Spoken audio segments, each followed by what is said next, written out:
Welcome to the Take the North podcast. I'm David Haugh from 670 Scores, Mully and Haugh Show.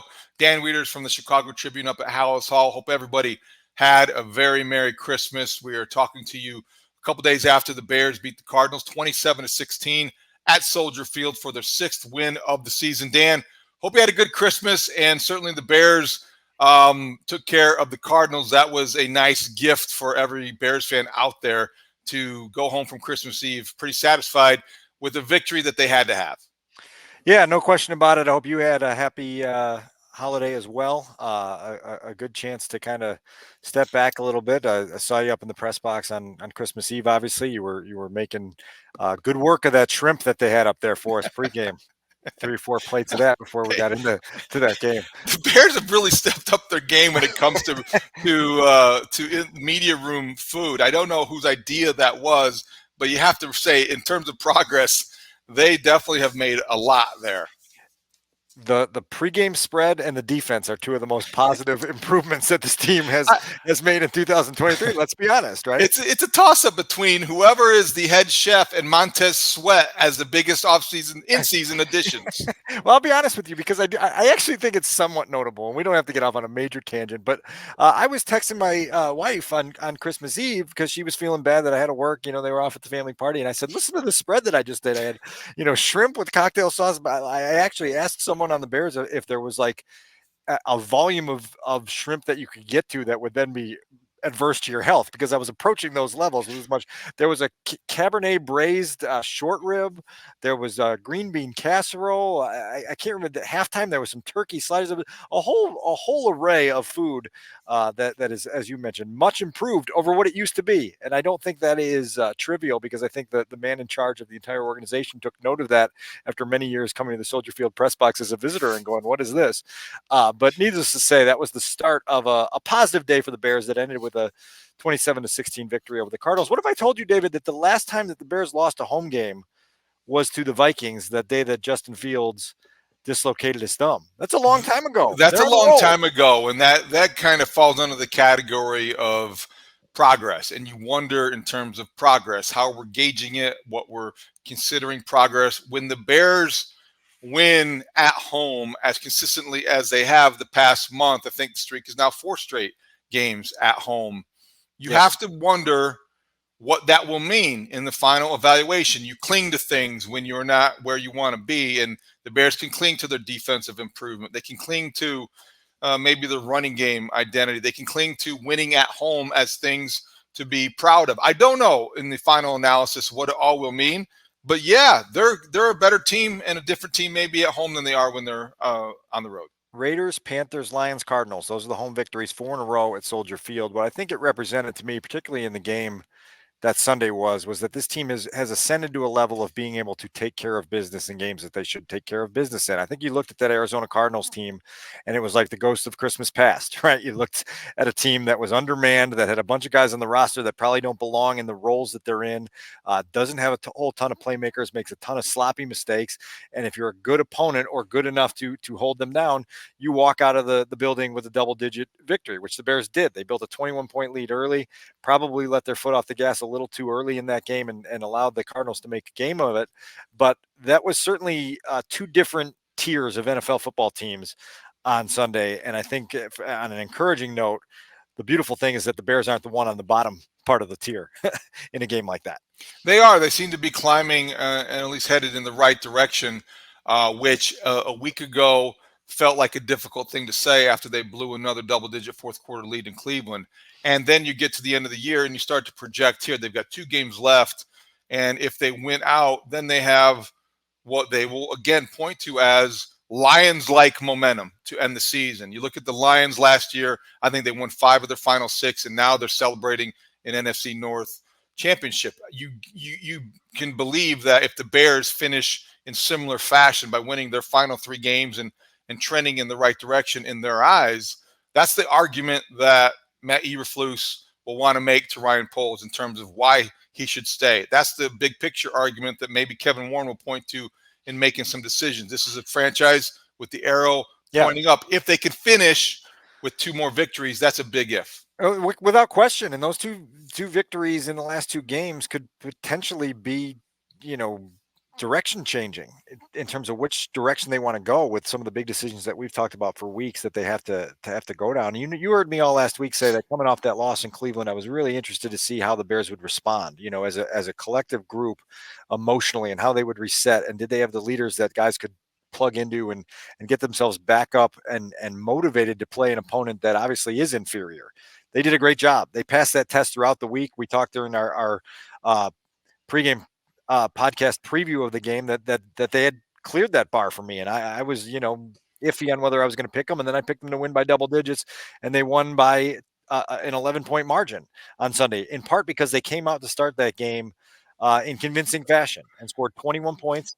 3 consecutive touchdown drives in the first half, and just put a chokehold on the game. Now, again, like I think you could go through it and find some areas where you go, ooh, once you start playing higher quality competition, this isn't going to last. This isn't going to be great. This isn't going to be sustainable. But again, there are take care of business games in this league, and the Bears took care of business in a meaningful way on Sunday. And we'll look at some of the big picture implications, because Matt Eberflus, we talked about that. Maybe it's a little too premature because they might still be making up their minds there as it pertains to Justin Fields. I said on the Mully and Haugh show, and I believe this, I think that if you were, like a lot of games in his 36 starts, if you were looking for ammunition on the side that was arguing, well, you know what, he can be our guy, you found some plays and some evidence of saying, no, yeah, he can be our guy. And if you're looking for the other side of the argument, like, well, he's too inconsistent and too prone to mistakes, especially in the fourth quarter, you also had evidence of that. So I think that you had both the good and the bad, and in a microcosm in one fourth quarter sequence. 39-yard run on third down where he made it happen, followed up by an interception where he didn't read the defensive back properly, in a fourth quarter turnover in the red zone. You had the essence of the Justin Fields experience in Chicago. The highs are very high. The lows are unacceptable. And I think somewhere in between, if you have to embrace that and live with that, you can. But if you also can get better than that and more consistency and with the same kind of explosiveness, you will. Consecutive plays that you mentioned there, an absolutely breathtaking fireworks show followed by, oh my God, what just happened play that kept the door open. And the Bears have kept the door open too many times this year that you felt that at Soldier Field. There was a momentary sense of, oh my God, are they going to let this crappy team hang around long enough to pull off another stunner? It was there. It was palpable in the building after that interception. Matt Eberflus talked about that interception after the game. Justin did as well. Matt Eberflus came back to it on Tuesday, essentially saying that situationally, when you have a chance to put a team away, you have to put a team away. And when you get inside the red zone and you've got a 14-point lead, and game situations tell you, hey, there's got to be a risk reward management here. You've got to make sure you make good decisions and at the minimum, walk away from that possession with a field goal that pushes the lead up to 3 scores and ends the game. You do that. Justin acknowledged that after the game. He said that he didn't notice Jalen Thompson kind of dropping off, sloughing off, as Matt Eberflus referred to it as. The guy who makes the interception is covering Robert Tonyan in the flat. Justin's got Khalil Herbert with a linebacker and trailing him, and he's open. And the question for me on that play is more so, did Justin make the right decision? Because I think there's a decision there that is right to throw the ball to Khalil Herbert. And by Justin's own estimation, he just needed to throw it with a little bit more velocity and on a little bit of a different line to get it there, considering where Herbert was in comparison to his nearest defender. But at the minimum, you have to make sure that you don't bring that other defensive back into play with what kind of throw you make and the timing of your throw. And that was a bad mistake at a time of the game where you cannot make bad mistakes. Everybody can look at the tape twice and 3 times and say, okay, you know what, DJ Moore might have been open across the middle. But the fact is that you're right. If the throw is a good one, an accurate one that has a little bit of touch and the right polish, it's a touchdown. And I think you look at the inability maybe to make that throw, and it reminds you of other situations and when he has not maybe made the right throw or just put it exactly where you needed to put it. Overall, Justin Fields, 15 of 27, 170 yards, 1 touchdown, 1 pick. He was sacked once. His passer rating, 71.5. Dan, you can't get past the fact that, I mean, you can, and people will and have, and they'll look at glass half empty versus glass half full. But in 36 starts, as you chronicled so well in Sunday's Tribune, this is maybe the 24th time, I believe, that Justin Fields has not surpassed 200 yards passing. And I think that when you look at today's NFL, that's a jarring trend. That's 2 out of every 3 games. So 1 out of every 3 games, the Bears are surpassing 200 yards in the air. 200. 200. I mean, Yeah, like, 200, not even 300. not I even don't, 250. I don't know how you look at that and think that you have it's too small of a sample size. That's a trend, and that's kind of who he is at this stage, 3 years into his NFL starting experience. And I think if you are objectively looking at that, I think you come to the conclusion that you could probably do better. I think that's probably the conclusion that the folks upstairs here are coming to, little by little, piece by piece, body of evidence by body of evidence. What did you say the rating was? 71.5? Was Yeah. that Arizona Cardinals team came to Chicago with opponents posting a 103.8 passer rating against them in their previous 14 games. I think there had been 6 quarterbacks that had gone over 100 in passer rating, including Brock Purdy and Matthew Stafford twice each. So there was an opportunity there, and the passing game didn't have the type of day, and Justin didn't have the type of day as a thrower that you'd want him to have. I do think that his opening, or I guess it was the second drive, their first touchdown drive, the 53-yard completion to Cole Kmet, was a terrific moment because it's one of these plays where Justin gets outside of the pocket, eludes pressure, and instead of tucking and running, keeps his eyes downfield. His eyes down the field show him that, hey, number one, I've got a reliable tight end with a 7-inch, 72-pound size advantage on the defensive back covering him. Number two, I recognize that defensive back, in Justin's words, was quote unquote panicking, and so, all right, put it up there. It's a one-on-one shot. At the minimum, it's knocked down by Cole Kmet and it results in an incompletion. At a maximum, you complete a big play down the field. It ends up being a 53-yard game with a great catch by Kmet.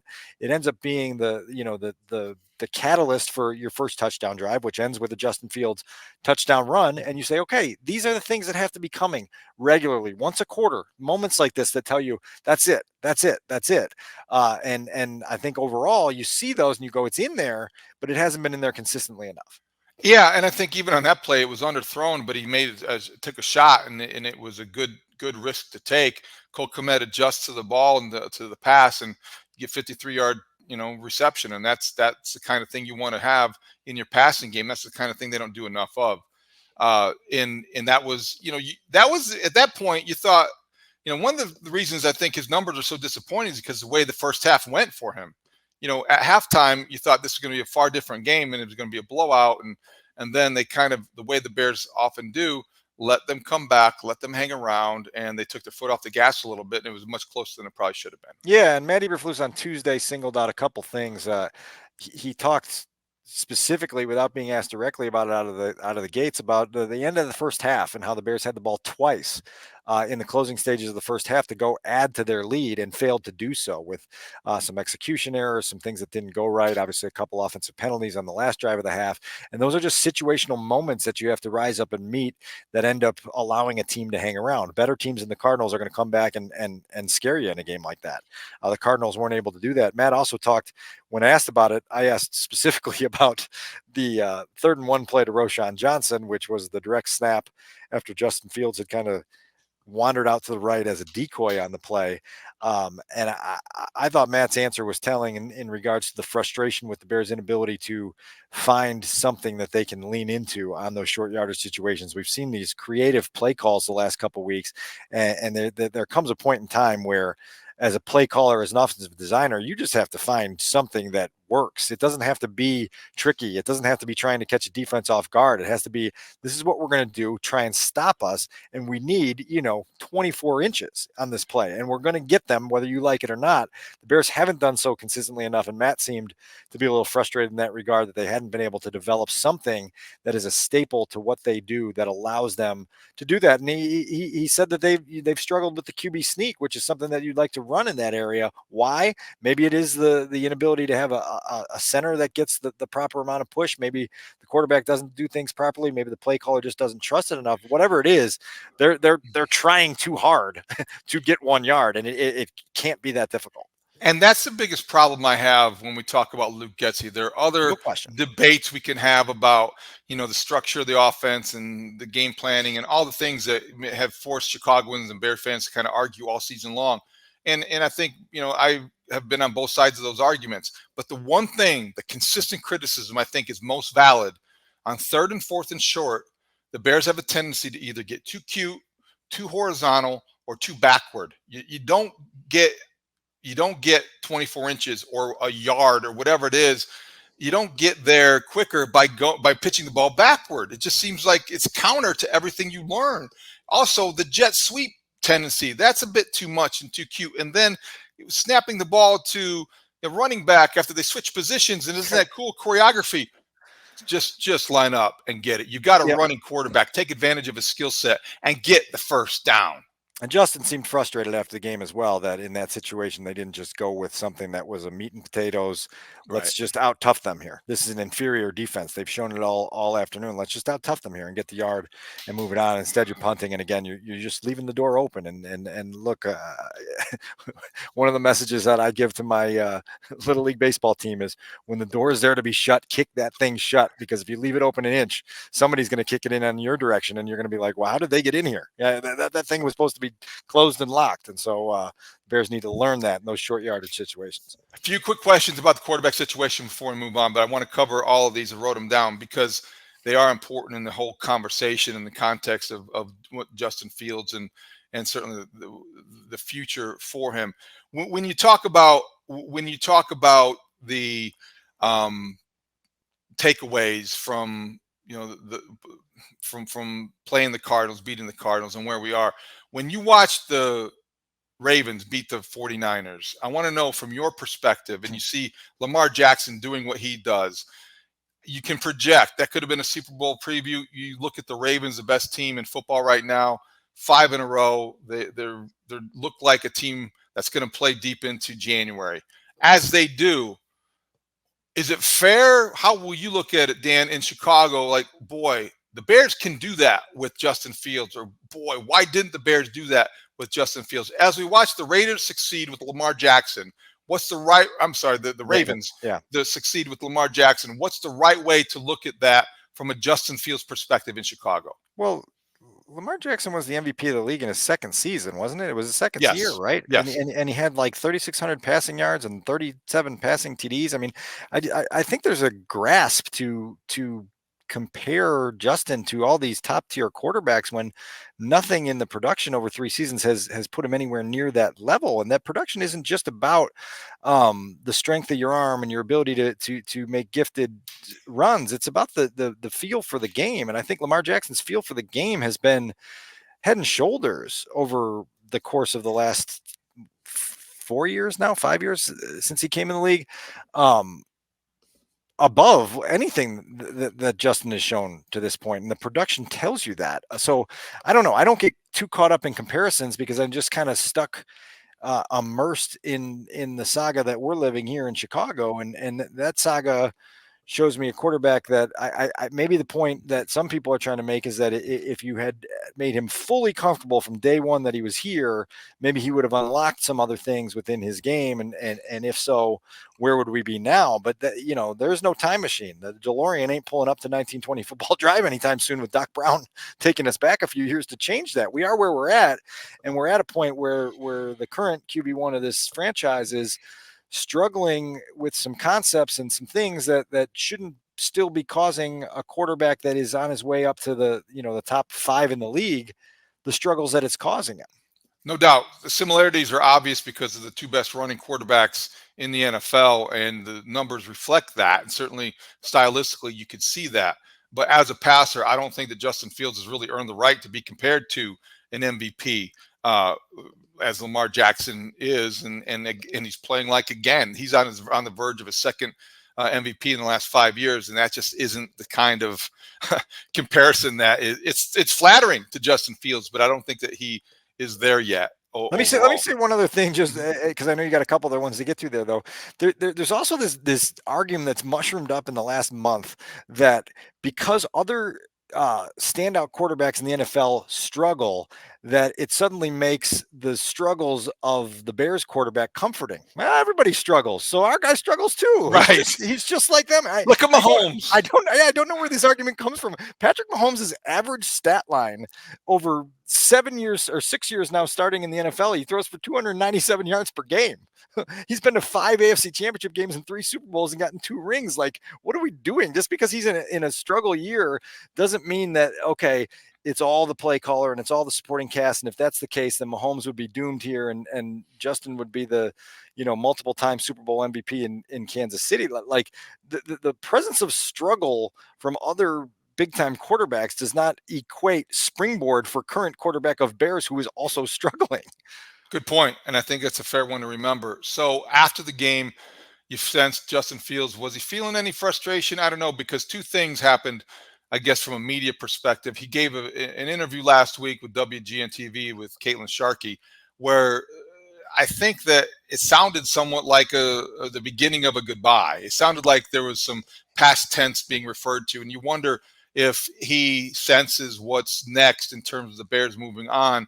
And then there was some frustration that flashed post game when he was asked about a short yardage package that we talked about has been somewhat disappointing, and he kind of snapped at the reporter who asked him, as saying, I'll be happy when I get a positive question from you. And it was one of those moments where it's like, whoa, this is a guy that has handled himself really well at the microphone and been pretty composed and a professional. And he deserves a pass if he's just going to do that. But I do wonder if you sense, being out there regularly, some frustration building or the inevitability hitting him. So on the latter case, no, I didn't sense that as frustration. I actually laughed out loud at that moment because that was Justin responding to a question from, I think his name is Sean Sierra, who's kind of a guy who covers Bears home games and this year has made his presence felt with some very loud and emphatic question asking in post-game press conferences. I think you and I spent a segment of the podcast in October talking about what just happened. Why did everyone start screaming over each other to get questions in? And part of it was because Sean Sierra had spent part of that post-game press conference shouting his own questions, and then the people that are there every day felt like they had to fight for the time. And so, like, I think Justin was just expressing a season-long kind of like almost a laugh, an internal laugh of like, man, like, I've gotten a lot of questions from you post game this year at Soldier Field, and a lot of them have been of the variety of asking me to address something that could be wrong or some concern or whatnot. So I didn't sense that as frustration at all. I thought it was as someone that's around all the time. I thought that was a funny moment for those of us who are around all the time, including Justin, right? To call that out. To your previous point, which was the interview with Caitlin, I don't know that I would refer to it as Justin like seeing his future and acknowledging that, but I do think he understands reality, and I do think he understands the possibility, and I do think he understands that the Bears are almost certainly going to own the number 1 pick for next April's draft, which opens the door to the possibility of hand-picking his successor. And so he's not dumb. He does a great job of living in the moment and shielding himself from the outside noise, but he's still aware of reality. And I think that was just an acknowledgement of, this week, David, there's a strong possibility that this game against the Falcons on New Year's Eve is the last time that Justin Fields walks into Soldier Field with a Bears jersey on. It's crazy to think about, but that's reality, and I think Justin understands that, and doesn't see any harm in acknowledging his understanding of that.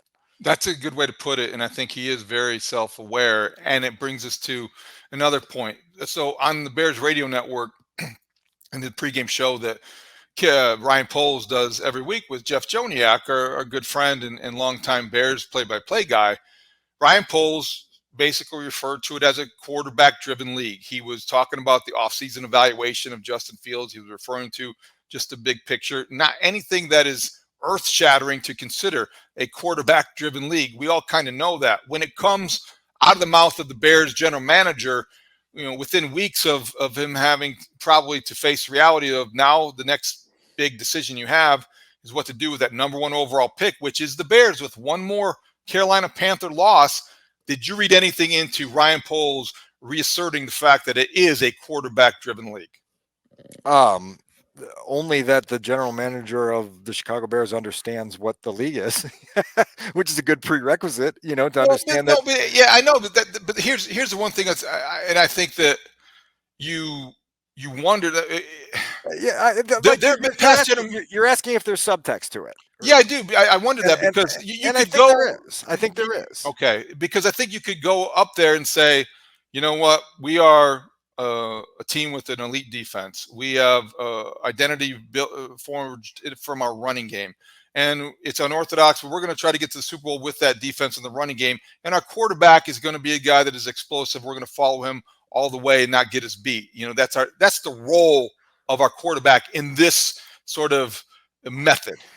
Stick with me because Ryan comes from Kansas City, where obviously they were already succeeding when they made the decision to trade up 18, 19 spots to go draft Patrick Mahomes. They already Mhm. had a guy in place in Alex Smith who was successful at a level that allowed you to be a division champion and a playoff contender, and they chose to take it to the next level because they understand that star quarterbacks are the engines of this thing. And if you get one of these star quarterbacks, you can become one of those teams that is for a decade or longer has the chance to quote unquote take the North and never give it back. And so I love this. I love that Ryan Poles is not going to be in a settling mindset. I love that he's not going to be, um, sort of inhibited by the idea that, oh, well, we're good enough at that position. No, it's a quarterback driven league. You want to be great at that position. When you're great at that position, you unlock the door to a fantasy land that Bears fans can only dream of. The idea of playing deep into January every single winter. It's fascinating to think about. And I think they understand that they've got a chance to do that. Now, look, the counter argument to this is you better get the quarterback evaluation right, and you're trying to do so in a league where the batting average is historically low. It's really difficult to get that position exactly right and find the guy that fits with the system, that fits with the players and the play caller and everything else that goes to that next level. But you shouldn't fear the unknown and stop yourself because you're scared of that. You should chase that until you have it in your possession. And I think it's great that Ryan has that experience from Kansas City as a little bit of a guide for him to understand how they went from a pretty successful height to unmatchable heights. The ability to go to 5 consecutive conference championship games, the ability, as Ryan talked about when he took the job, to sit on a double-decker bus during a Super Bowl parade and feel the goosebumps go up your entire body. Like, that's the dream, and you shouldn't stop chasing that dream just because you're there. And that, for me, David, is why there's this like close enough crowd is what I'm calling them now. That in the evaluation of Fields, it's like, well, he's not quite to all the benchmarks that we wanted to lay out for him, but close enough. Let's just stay the course there. Yeah, we did not allow those people on the No Excuses tour, but they got on somehow. They snuck They on got their without own the tour waiver. going Yeah, on, and it's louder. exactly. And now nobody can hear out of the speakers of the No Excuses tour. And when you are, look, a year ago going into the offseason when the Bears had the #1 overall pick, thank you, Lovie Smith, it was then, well, we parsed the language, and Ryan Poles said he'd have to be blown away by a quarterback in the draft to, be to hold on to and take a guy like Bryce Young or like CJ Stroud. And we fixated on that phrasing, blown away. And I think that's why at the end of this season, as he gets so close to this, when he basically grasps the obvious and acknowledges it openly and publicly, I think that's why it resonated a little bit louder, only because of, the Panthers have to play the Bucks and the Jaguars. They're likely to lose one of those games, and when they do, the Bears will officially have the #1 pick. Yeah, you're right. And for years we've kind of considered this the Caleb Williams sweepstakes, and so Yes. that's why I think it's going to be really fascinating to learn more about their process of evaluating the wiring of quarterbacks as much as it is evaluating the tape of the quarterbacks. Because as we talked about previously with Caleb Williams, the tape isn't going to leave you with many questions. You're going to walk out of there and go, holy crap, like this dude has got the chance to stand on a stage and accept the Lombardi Trophy from Roger Goodell. Now, is he wired to handle the pressure, the criticism, the struggle, the potential failure, the big market, all those things that are going to come with that? They got to have a lot of people asking a lot of questions, doing a lot of homework to get that answer as close to nailed down as they want to have it. I totally agree with that. And I think that, when I talk about Caleb Williams on the radio, get accused of being a little bit over my skis, because I think that as a football observer and analyst, whatever, you see the kind of talent there. Have I watched every USC snap for the last 2 years? No. but I have seen enough to be impressed, and I do trust the opinion of guys who do this for a living, Yeah. who basically have a consensus. But I did want to ask you this, and this was the other thing. We talk about the off the field stuff. We talk about the character stuff, the maturity issues. There was a tweet over the weekend, and it came from somebody who tweeted out only one option for the Chicago Bears in the 2024 NFL draft. It's not Caleb Williams, and they tagged Caleb Williams. We want Justin Fields, and the answer is Marvin Harrison Jr. And Caleb Williams apparently liked it. Now, you could interpret that many different ways, but when the presumed number one overall pick of the 2024 NFL draft likes a tweet that says the Bears should keep the incumbent, it does create a headline in today's social media driven world. What was your reaction to that? Well, my interpretation of that reaction was that this was a college kid keeping receipts and basically telling that tweeter, Xer, whatever we're calling them nowadays, like, okay, we'll see. If you think that's the road they should go down, okay, sure, gotcha. Like, somebody I think subsequently had tweeted out another tweet that Caleb Williams had liked, in which someone said, Caleb Williams is the answer for the Bears, and I can't wait to have him in Chicago. And he liked that one as well. So the problem is that social media leaves so much up for interpretation, and it's bizarre, but if I am the people that work for the Chicago Bears and I'm doing the homework on the quarterback class, when I have some time with Caleb Williams, either in a 15-minute car wash interview at the combine or on a visit to Southern Cal's campus or on a top 30 visit here at Hallis Hall, I'm going to say, hey, this tweet that came out around Christmas time, can you tell us what you were doing when your thumb happened to hit that heart button there? I need to hear it from your mouth, what exactly you were doing in that moment, because it caused a little bit of stir here. And every single thing that you do with your thumb is going to be as significant as everything you do with your arm and your legs on Sunday afternoon. So I just need to know what was going through your mind in that moment, because you're trying to learn the psychology of these guys. As long as you don't interrupt him during putt-putt, I think that's a fair question. So, he might choose darts. You don't know. He probably will choose darts. Pretty accurate. And then be done. Yeah. He's a pretty accurate young man. So yeah, I think, but that's the kind of silliness you kind of have to deal with and encounter. The first time that there was the Jordan Howard scrubbed all this stuff from all the Bears references from his Instagram. And that was the first time on this beat. I remember Rich Campbell and I going like, what do we do with this? Is this a story? Is it like, what is this? And that was the start of the era where like the social media habits and tendencies of athletes, the door was open for like, okay, how are we going to interpret this, and what exactly does it mean? And you end up chasing your tail a little bit with that stuff until you actually speak with the player themselves or someone close to them to fill in the gaps. All right, moving on from the quarterback conversation, unless you have anything else to add, I think there are a couple other things I wanted to point out from Sunday's game that was a very good developments for the Bears. Khalil Herbert, 121 yards. He looked like the guy at the beginning of the season. Maybe this is the first time he's been healthy since the injury, fully healthy since the Washington game. I thought that was impressive. Montez Sweat continues to make his presence felt. I think Justin Jones was active. Yeah. And Kyler Gordon had himself a game in the secondary. For the most part, had a very productive afternoon again against Kyler Murray and the Cardinals. They were injured and banged up, and they are the Cardinals, but that secondary, at different times throughout the season, they've had one guy step forward and really stand out. And overall, collectively, it's become a really solid unit. Well, you mentioned three of the four things that I wanted to touch on briefly. The first being Kyler Gordon's activity. And again, like we talked about when he came back off of IR, like he's a guy you feel every week. And he's a guy that other people around understand is going to be assignment sound and in attack mode at all times. And it just creates that heightened unity and belief. And we've seen that now for months. And so Kyler Gordon deserves a lot of recognition for that. You mentioned Herbert. Herbert was part of a rushing day. The Bears chewed up 250 on the ground, David, on Sunday. That was a truly dedicated effort to establishing the running game, sticking with it, using some Justin Fields scrambles to add to that total, and really just riding that to victory. Justin Jones, I had a chance to talk to him after the game. 3.5 sacks since Montez Sweat arrived. I think he had 4 sacks in his first 22 games as a Bear before that. And so his production has increased. And the sack that he had on Sunday, it was pretty funny description he had of that, because he actually got so much push on his rush, but Andrew Billings beside him got equally amount of push on his rush. And they basically pushed their blockers into each other and stopped each other. And so then Justin Jones had to loop around the backside of Andrew Billings to get to the quarterback. And then Kyler Murray just fell on the ground. And Justin said, "Oh, yeah, that's the kind you need. Like you don't have to work for it. He saw me and he fell down. I didn't even have to put a hand on him." And so he was very excited about that entire play. And then I wanted to talk for a minute about Mercedes Lewis also, because he has the touchdown pass from Justin Fields in that game, and it comes off a play fake to Roshan Johnson, another play fake on the end around to Mooney, and then he doesn't quite get out into his corner route the way he wanted to, and then him and Justin just play football, and he stops at a place where the defender isn't.